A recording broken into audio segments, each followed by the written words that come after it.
مع الأسف أنا إنسانة ما أبي أنزل مستوى أقل من هذا، ولكن البادي أظلم ولكل فعل ردة. لأن مع الأسف لو خليت الطرف الأول بروحه يتكلم وأنا ما تكلمت ولا دافعت عن نفسي، فراح يتحسبوني.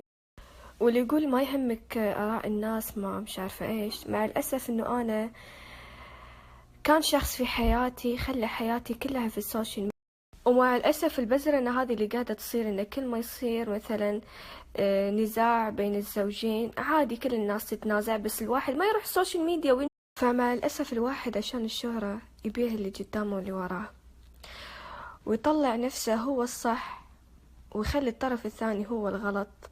وأنا ضد الواحد اللي يقعد يسوق الشرف باسم دولة ما، وهو أصلا ما ينتمي لها غير الجواز، بس الأصل فلسطين. مثلا أنا نزلت السناب يمكن أزعجه، فخلاص فالواحد يتفاهم وديا في البيت وليس في السوشيال ميديا. فطبعا البداية كانت من هذا المسج. فليش الواحد لما يربي زوجته يربيها بينه وبين نفسه، مو لازم انه يحط انه انا ترى والواحد اللي يتكلم عن العادات والتقاليد والدين، ايش الدين هذا اللي كل الصفحة كلها تفسخ في تفسخ واغراء للمراهقات، مساكين بنات صغيرة.